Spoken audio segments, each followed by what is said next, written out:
Welcome everybody, and thank you for joining us. On today's show, we're going to be talking about tips and tricks to lock in some rock solid fundamental habits, personal rituals, and routines, because success is a habit.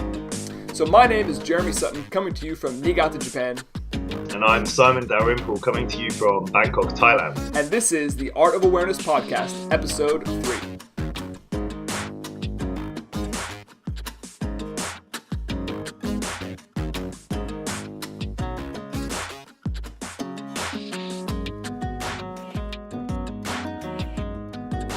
So today we're going to be talking about habits and routines, because let's face it, wherever we are right now is a result primarily of the things that we do on a daily basis, and wherever we're going to go from here forward depends on what we do every day.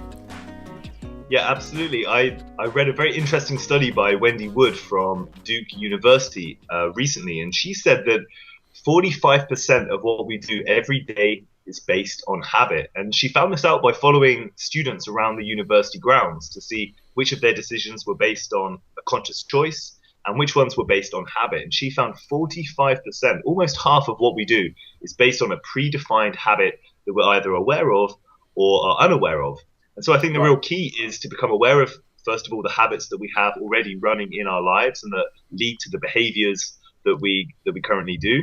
And then deciding if they're the habits that we really want. So these really the behaviors that we want to enact in our lives, and are they taking us towards the kind of life goals that we want for ourselves? So habits are truly a very central part of this whole process of self-authoring, of self-development, and of really creating lives that we really choose. Yeah, I mean, absolutely, because, if you want to know how well life's going, it's pretty simple process. Take a look in the mirror, take a look all around. How are things going?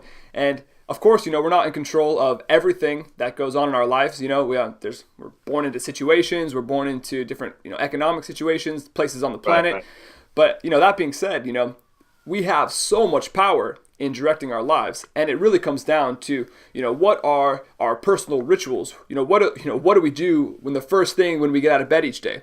What do we do time and time again? The word rituals kind of it's kind of eschewed in today's society. It's kind of it's a loaded term, isn't it? Yeah. Right. Yeah. But I mean, here in ritual, we're talking about things like what's your getting home from work ritual? What's your waking up in the morning ritual? Is it your ritual to wake up, roll out the yoga mat, and to put in 20-30 minutes, and then do another 20-30 minutes of meditation? Or is it to roll over, hit that alarm 3 or 4 times, snooze alarm 3 or 4 times, and just go back to bed? So obviously, either one of those routines or rituals are going to lead to different outcomes. You can easily imagine one person changing from one of those routines to the other and maintaining that habit for some amount of time, a year, 2 years, 5 years, and how that's going to lead down to drastically different paths. Absolutely, yeah. Tony Robbins has quite an amusing thing to say about this. At one of his live seminars, he says, our habits are obvious. They're obvious to ourselves and they're obvious to others when we really stop to look at them. He says, just by looking around this room, I can tell you who's working out. I can tell you who's working out 4 or 5 times a week for sure. Just got to look and see the results of their habits, the results of their personal rituals that have led them to these outcomes. So absolutely. The first step in this process is to decide what kind of outcome do you really, truly want to achieve. And once you've established that, then it's a question of, okay, let's decide what practices that I can do regularly that were going to take me towards that goal as quickly and as effectively as possible. Right. Because you mentioned before, it's not a question of necessarily stopping your bad habits. It's a question of improving the habits that you currently have and raising your standards to a point where those bad habits are no longer part of your routine. They're no longer part of what you do during your day. Yeah, because of course we all have bad habits. We've conditioned our lives long before we became aware. And of course, in the Art of Awareness podcast, we are all about awareness. And really, where awareness, self-awareness comes into play, being aware of what we're doing on a daily basis and how that's influencing us. This comes into the nexus of leading to self-authoring. Who do I want to be? What kind of person am I trying to am I trying to become? Because we all have room for improvement on many areas of our lives. I haven't come across a perfect human being yet who's just has it all worked out. And, so first we come to awareness about, where we are and where we want to go. And then self-authoring means we sort of get a clear vision of what we're really looking at. And, the strategic planning of getting from where we are to where we want to go, habits is the mechanism that's going to take us to wherever it is we want to be. So, there are a lot of tips and tricks for establishing, rock solid habits, but I can't really imagine a better start than figuring out what is your vision of what success really looks like. Once we figure out, like, it's so easy to figure out solutions when you have a very specific place to go. For example, if you're trying to get to the top of this mountain over there, there's no mountain, but you're trying to get to the top of that mountain, and what do? You think, well, what supplies do I need? What kind of shape do I need to be in? Do I need a map? Right. What kind of route am I going to be taking? All of a sudden, the next steps become very clear because I have a specific place to go. But if we don't have a destination, a vision of where we want to take ourselves, then there's really it says, what should I do? What kind of habits do I need to establish? Well, if you don't have a place to go, then you don't have anything you have to do. Absolutely. And a very helpful task that you can do to try and articulate your vision is to write down as specifically as possible what that mountaintop is for you, and it's not just, get fit, and it's not, right. Get rich. It's, get this amount of money, achieve this kind of job, achieve these specific fitness goals. Right. And the more specific your vision can be articulated, then it's much easier to move towards something that you can see very clearly, rather than a sort of nebulous idea of an improved self in the future. It's really important to write down exactly those areas that you do want to improve, and then the steps do become clearer. Absolutely. We've talked previously about how writing is thinking. That's right. Tim Ferriss has a great line that the written word is crystallized thought on the page or on the monitor these days. We're all typing away. And the MacBook. Yeah, absolutely. And the point is that, once you take those ideas and you get them down, now you have material that you can actually work with. You can actually improve it, take out what doesn't work, and add things that do work. And so, one of the habits that basically is central to almost any life of real true mastery and thriving is some sort of regular reflective writing process. There's two incredible systems that are out there for self-management, and both of them have at the heart of it this explicit definition of what does done look like. And the two systems I'm talking about are David Allen's Getting Things Done, and I think the other guy is Jeff Sutherland, and he has a book called Scrum. Now, Scrum is really for organizing teams, and they've done some incredible work where teams of people are working like 200-300%, 1,000% faster and producing efficient results in just a fraction of the time. And so Scrum is really on the team level, and Getting Things Done is really on the individual self-management level. But both of them have this one thing in common, and that is, number one, define what done looks like. What is your ideal outcome? And once you know what your ideal outcome is, the next question is, what is the next step to take me there? Absolutely. But I think that's hugely important. Yes, those are the two main pillars of how you establish achieving those goals. You decide what your outcome actually looks like, and then you decide exactly how you're going to break down the steps to achieve that outcome. But I think the question also that many people have, and a question that I have, is how do you really motivate yourself to take those steps? It's very well to say, okay, yes, I want to get a six-pack, or I want to achieve professional excellence in this area, or I want to find a girlfriend, or I want to write a book, or it might be any area of your life that you want to improve. And you can figure out, okay, steps to do it, but how do you motivate yourself? How do you take yourself out of that procrastination trap and really leverage yourself into taking those actions? Right. Because we all know, we all want to be our better selves, Jeremy, right? I mean, not many people deep down just say, oh, I'm basically happy as I am, and if I kind of slip down to a previous version of productivity and it gets worse, well, that's okay. Most of us, I think, are driven by wanting to be the best version of ourselves, wanting to achieve things in our lives. Hmm. But that question of how we motivate ourselves is an important one. Right. Yeah. There's.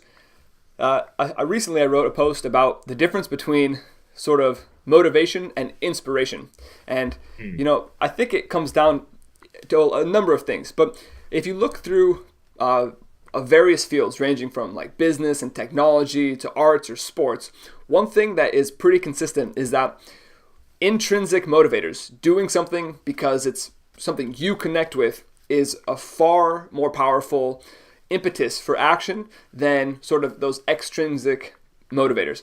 So, for example, we can't all be Michael Jordan, of course, but one thing is there's a classic interview with Michael Jordan, and I think it was even between Tony Robbins and Michael Jordan. And Tony Robbins is like, how do you do what you're doing there? And Michael Jordan basically says, I basically come into practice every day with standards for my own self that would be impossible to expect from anybody else. I come here, and when I come into practice, the only person I'm competing with is myself and what I did yesterday, and I'm trying to take those to the next level. And when you're motivated like that with these internal reasons that you're just trying to be your best self for your own self, well, then basically the external rewards are just going to start rolling in because you're going to be committing to these habits. But of course, okay, how do we even get such an intrinsic motivation in the first place? Well, Exactly. that comes down to one, your vision of what an ideal life is going to look like, and two, coming up with just deep-rooted reasons about why you want to do that in the first place. Hmm. If you don't know why you're doing what you're doing, then of course it's almost impossible to stay motivated. That's almost everyone's problem learning, abstract algebra, pre-calculus, trigonometry, and all this kind of stuff in science classes. Everyone's like, why am I learning this? What is the point of this? Right. I mean, it's easy to understand multiplication and division and why that kind of has to do with balancing my checkbook. So maybe that's useful in someday in the future. But, some of this more abstract stuff, it's like, I'm not going to be a mathematician. Why am I doing this? And as soon as you lose the why, it's like motivation just does one of those little Wile E. Coyote things where you run off the edge, your legs twinkle, and then you just like fall straight down once you realize that Right. there's... Illusion of continued progress. But yeah, actually the opposite. Exactly. So, I think probably the central problem here is that a lot of people who are having a real difficulty to establish kind of rock solid routines are coming across two like parallel problems. One, it's not having a compelling vision, something that pulls you forward, something that is like really like, man, I get out of bed every day, and because that right there is what I want, and I'm gonna, that's the mountaintop, that's the peak I'm going for, and man, I'll be damned if someone stops me from climbing that thing. Right. That's something that I actually mentioned to my students at school. Because throughout our upbringing and through our development as young people, there are two kind of forces, I think, in our lives as we're growing up and developing. The first is one that kind of pushes us forward, coming from our parents, our society, the expectations that we need to go to school to gain a certain education, to become aware of the rules in our society, the norms and the social conventions, and certain things that we basically have to learn. And we're sort of pushed through this system, which is a positive thing as we're growing up and as we're developing as young people. But there comes a point after school where you essentially aren't pushed forward anymore. I found Right. at university it was a question of, oh, wait a minute, I need to set my own deadlines. Right. I need to decide when I'm going to study. No one's going to tell me when to go to the library and which book to read. I need to figure that out for myself. Right. And then I kind of realized, oh, okay, school was a way for me to learn how to learn, to pick up those skills where I can establish positive study habits, Right. to enable me to then go on into further education and have those tools at my disposal. And I think Right. this also applies to our lives, on a wider scale. We're kind of pushed forward to a certain extent with expectations from our culture, our families, from ourselves. just through what we've learned. And eventually, you do need to decide, okay, which force am I gonna allow to drive my life? Am I gonna Right. allow other people's expectations and decisions on what I should do just continue to push me in a certain direction? Because eventually you just find yourself down a life path far enough that it's difficult to figure out how to get back, how you even arrive there. And it's just this kind of natural process of almost a time just kind of pushing you forward towards a goal that you haven't chosen. So it's Right. especially important to choose a vision that actually pulls you forward. Right. That's where that motivation comes from. When you have that, as you say, that compelling vision, if it's Right. compelling enough, it's going to just pull you towards it, and you're going to find a way to navigate the obstacles that come up, and you're also going to establish habits that are going to naturally and seamlessly pull you in that direction as well. Yeah. Absolutely. Because, people, I think a lot of people listening to this show have the aspiration of someday being self-employed, of starting their own business, of, just having autonomy where they are not necessarily anchored to the success of another organization. I think that's a goal that it's easy to see how the freedom of being self-employed and, being the boss of your own situation is intrinsically rewarding. It has a natural appeal. I know it's one thing, I've caught the bug of entrepreneurship a while ago, and I haven't turned back yet. But one thing is that the boss is not the person who is just telling everyone else what to do.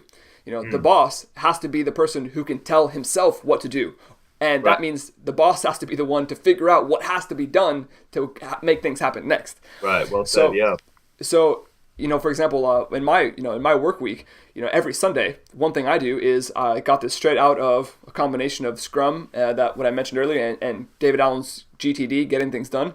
And that's, I do a weekly review.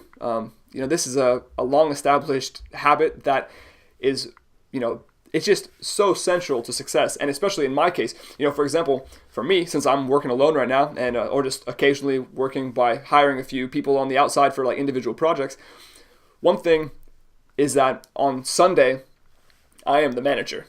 I put on like my old managerial cap, and I sit down and I think, hey, all right, Jeremy, what do you got to do this week? And that's when, fortunately I have a nice system, a writing system, thanks to getting things done, that I have a pretty clear established set of goals and principles that I know what I have, like my 6 month goals, my 2-year goals, and essentially how those line up with my life vision goals, and those line up with my purpose goals.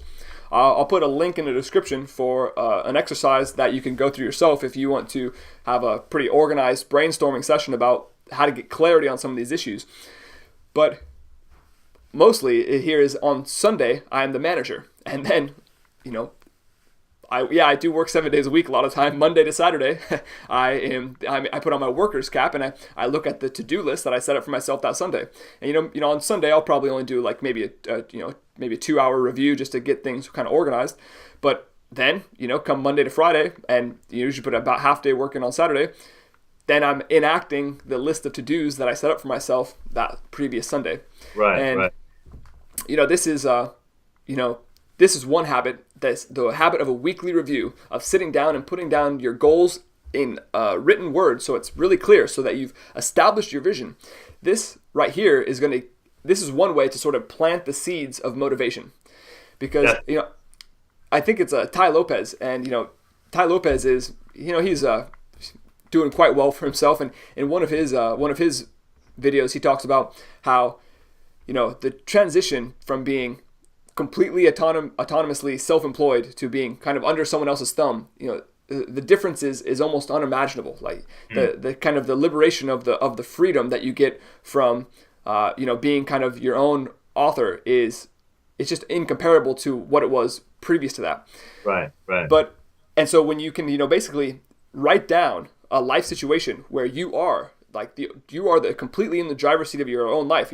Give yourself permission to what David Allen says, blue sky thinking. Like there's everything. What happens when everything goes perfectly right and you couldn't imagine a better situation?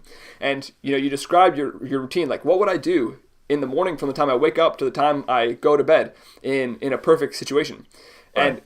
And now here's where people kind of get ahead of themselves. Like, oh, well, if I could just do whatever I wanted, I'd wake up at like 12:30 and then I would I'd Yeah. have my maid bring me breakfast in bed, and then I would watch 2 hours of television on my big screen, and then I would, yeah.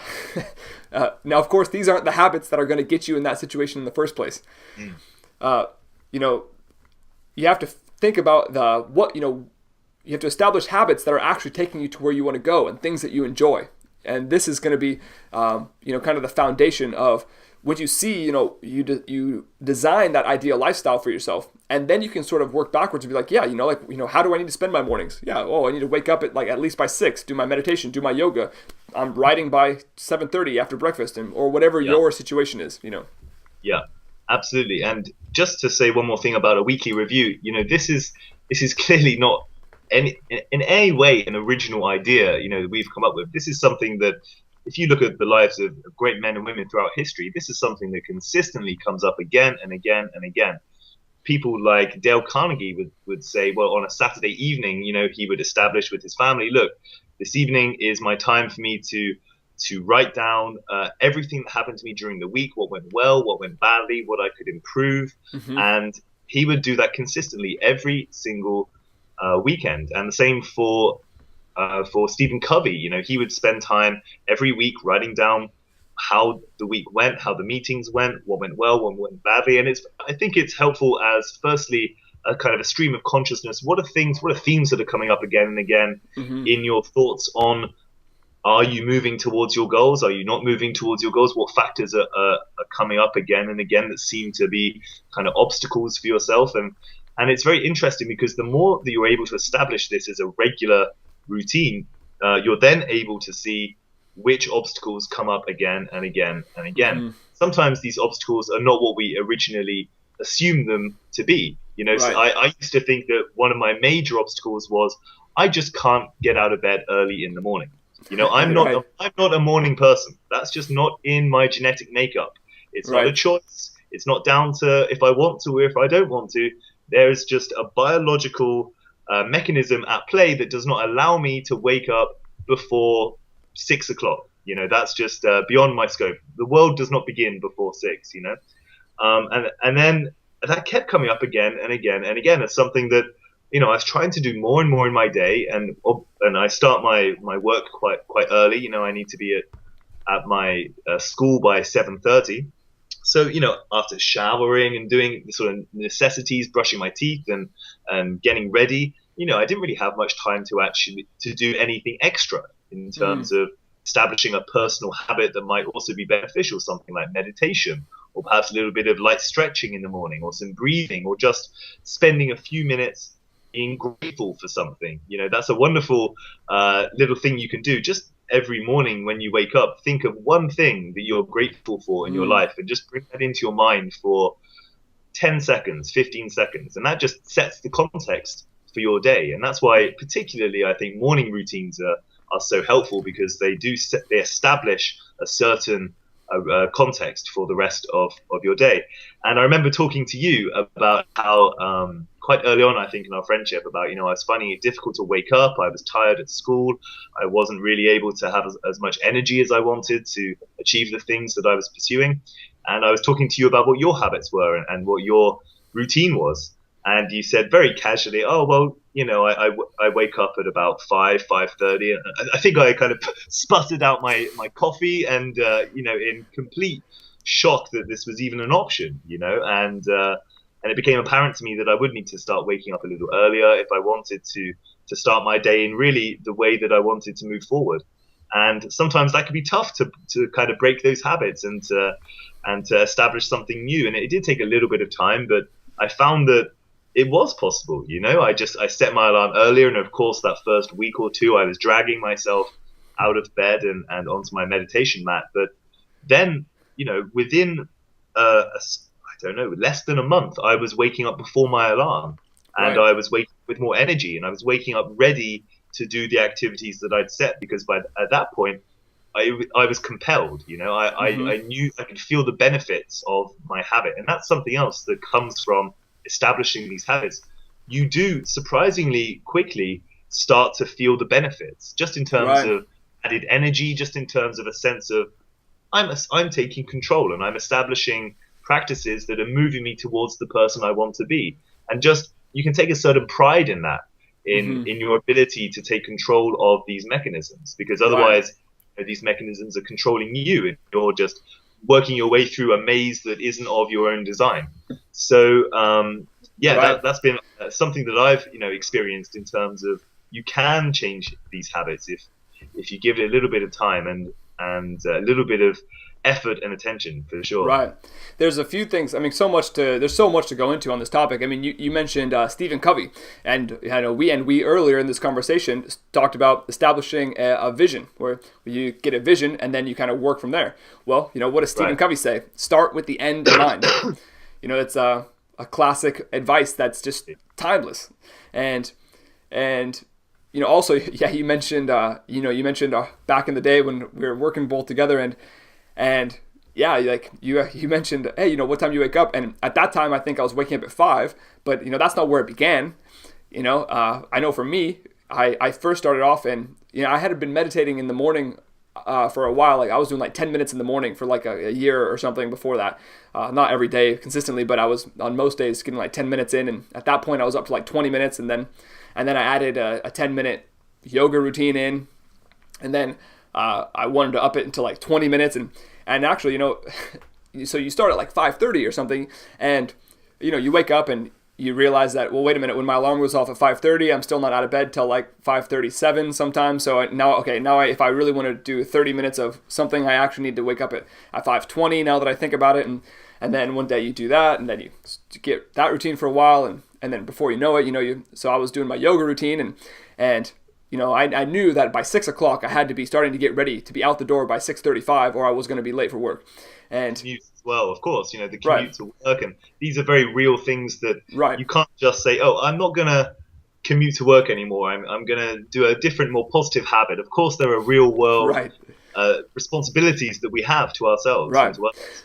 But for me, then what happened was, I was doing like that 10 minutes of yoga, and I was realizing like, well, I really want to do like these next couple postures, and that's another 10 minutes. And so, well, the only one side of that time slot schedule was malleable, so had to move the time to earlier. And before you know it, I was at 5 o'clock, and I remember you talked about beliefs, about like that belief, like, well, no, I just know that I can't wake up before 6 o'clock.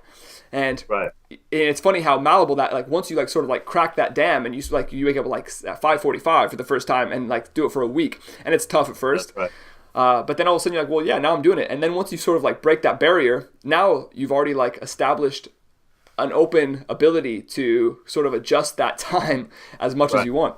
And so, for me, actually, at some point I started, by the time I finished that job, I was, I think 4:40 was the time I was waking up for a while, and because I had to get the 30 minutes of meditation in, and another 30 minutes of the yoga in, and having 5 minutes to wake up, and then having 10 minutes in the middle, and being able to like kind of pack things up. It required that earlier time. Absolutely. So I know it just in a future session, I think you're going to talk more about your own morning routine. I think that's something that people would like to hear about. We can talk about how we've established morning routines, because those routines in particular seem to be key. They seem to be the key part of the day that we can actually choose what we do. They are malleable times a day, as you say. So although that's difficult, I know we've both found it hugely beneficial in terms of pursuing our goals and having higher energy levels, and just it's improved our productivity and our well-being, I think, really, to establish those healthy patterns.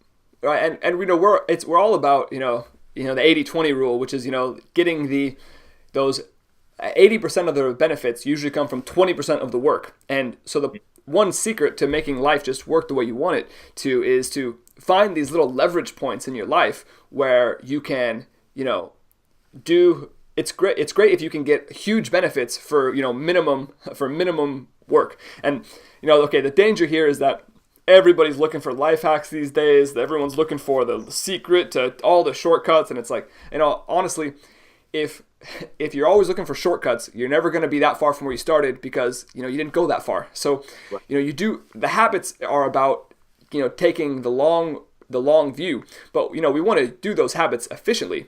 And the fact of the matter is that in the morning, so I know a lot of us have different, natural tendencies in the morning. I too have been known to sleep in and to, Sleep in for 6:30 sometimes on special. Yeah, sometimes 6:45. I mean, on the weekend, but but No. but the thing is that basically in the morning, there's a lot of low-hanging fruit there in the morning. After we sleep, we have the most energy in our day. So one of the tricks is to figure out like when your cognitive peaks are, and maybe our cognitive peak isn't in the morning, but you are running off a full tank of gas, so to speak, in the AM. And so if you can get in 20 minutes to an hour of some self-development right out of the gate, I know when I was getting my 30 minutes meditation and 30 to 40 minutes of yoga in before going to work, I was stepping on the train at about 6:35 in the morning, 6:40, and you look around and everybody looks like they're falling asleep, and I'm listening to audiobooks and I feel like I'm in like sixth gear already. I'm just like Right. jiving and Absolutely. getting things done. Yeah. And Yeah, it's I would get to the classroom and I'd be like throwing Hadoukens, at my students. I Right. feel like I was just, having unprecedented levels of energy and focus. Yeah. Right. Absolutely. So, these things take time. They build with momentum. And so if we can lock in like the beginning, just establishing some of these routines, these really are the mechanisms that are going to take us to wherever we end up going in life. So Absolutely. we should probably start to wrap it up here. Now, just to make some actionable takeaways before we get out, we've been talking about a lot of actionable stuff throughout this whole episode, but to lock it up, number one, work on a vision. Sit down in writing and really think to yourself, what is a perfect day in my life? If I could create a perfect week, a perfect situation, where would you live? What kind of house would you be living in? What kind of material and equipment would you need to make your ideal day happen? What time would you be waking up? What would your morning routine be like? Who would be around you? What kind of people would you interact with on your day? Where would you be going to work? How would you be making your income? Is there an imaginable situation where you can think about doing something that you love to do and you're getting paid for it? Wow. If you can kind of sort to isolate these visions and really put them in writing so they're crystallized right in front of you, so they're a tangible picture in your mind, a moving motion picture that you can just kind of think about, then all of a sudden you're going to start to feel some motivation, and the reasons are going to start to show themselves, especially if you can sort of align this vision with some sort of like deeper purpose for yourself. Right. If you have any sort of this is a kind of existential philosophy, and it doesn't matter if you're religious or not religious. If you have something in your life that you can really feel like, man, this is what's really important to me. This cause, this family, this country, this group, the whole world, the environment, or just this project, solving this problem and helping other people, or solving this problem because it's just such a crazy problem, and where you can really dig into that curiosity and that desire, that passion for something in your life, then all of a sudden the road starts to reveal itself. The reasons are there, and you will find the next step. You will have a relentless desire to know what to do next.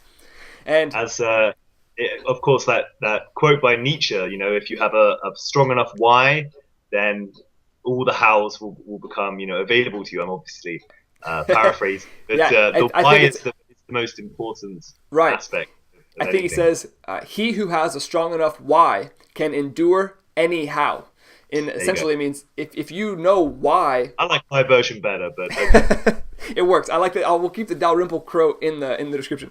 But absolutely, and because once you know why you're doing it, where you want to go, then you can really get to some practical steps. And that's one.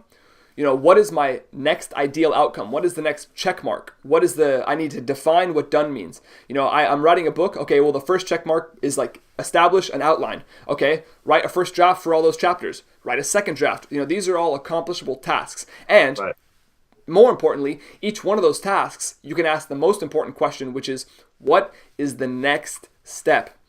When you can establish that next step, then all you're doing is just cranking out actions that you can line up and make happen. Putting on your worker hat and then just ticking off those boxes. Yep. Absolutely. Because when someone says to you, hey, write me a short essay about 500 words about self-development, now you have a very clear, pointed outcome. You can write that down, and even if it's, don't worry about the quality. When you first sit down, just get some work on the page, and then you can fix it up in the end. It's the biggest myth in the world that artistic people and creative people and productive people produce just perfect work on the first outcome. Even the Mozarts and the Beethovens of the world did not produce perfect work on the first outcome. It's a craft. You have to put it on the page and refine it, just sculpt it away until there's just not an ounce of extra, and that is where the real gold comes into play. Just want to finish with a quote that I read last night, which goes, "People are rewarded in public for what they've practiced for years in private." Absolutely. And I think that's really the heart of the matter. It's not the external benefits that are so apparent to people immediately that are important. It's building up incrementally this process, this routine inside yourself, and those benefits will become apparent in time. Right. And I just on a similar note, I can't remember her name. Her last name is Anson, and she's a soccer coach for North Carolina. And she says, the vision of a champion is someone who is bent over, drenched in sweat, to the point of exhaustion when no one is looking. Because success is a habit. It's what we do every day. It's what we do in the times when no one's watching over us. It's about being that self-management, being your own boss, figuring out what you have to do in order to make your outcomes come true. It's about creative problem solving and about establishing vision. So I'm going to put a link in the description in the show notes below. You're going to find a link to an exercise, a writing exercise that will help you get some clear vision about whatever you're doing. These questions are great to go over. Get them in writing, and then you have something that you can work with and refine over time.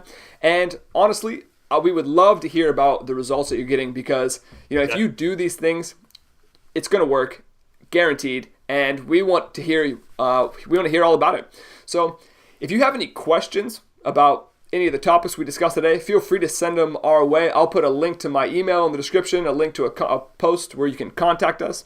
And in the meantime, just head over to precisionprinciple.com, pick up a copy of the game. This is a whole little mental exercise that you can use to establish one of the most important habits, which is mindfulness in our daily life. And if you can establish this habit, then you'll find that establishing other, more challenging, more far-reaching habits, it becomes actually a lot more accessible over time. Absolutely. Yeah. So Simon, any final thoughts? Just nothing really to add except for just the importance of having a vision. I think we all do have visions, but writing them down makes them real, makes them clear. I was doing an activity last week about writing down, articulating what my worldview is. And we've talked about worldview. I think I did it after we recorded the podcast. It caused me to reflect and think about, well, what is my worldview? Can I actually articulate that? And just the practice of writing it down made it much clearer in my mind what that is. And it's the same for your vision, as you say, that kind of blue sky thinking. What is the perfect outcome for me? Mm-hmm. And you can immediately think of many, many things, but actually writing down exactly what it is for you as specifically as possible really makes it real for you, much more real for you, in my experience. It's like, if you think about this idea of I have a vision that's only a vision in my own imagination. And at some point in the future, it can be a real established thing that people can see and work with in the objective world. The first step from moving it from complete vision to an actual reality is to get it out of your head and onto something that is real. And writing those ideas down is the first step in, people talk about in a more esoteric, new agey way, manifest your vision. It doesn't just happen. You got to act. Manifesting your vision starts with putting the pen in the hand and writing your ideas on the paper so you can make them a real in any other sense in whatever the next direction is to go from here. Absolutely. So, thank you for joining us today. We're thrilled to have you with us. My name is Jeremy Sutton. My name is Simon Dalrymple. And this is the Art of Awareness podcast. Thank you for joining us. We'll catch you next week.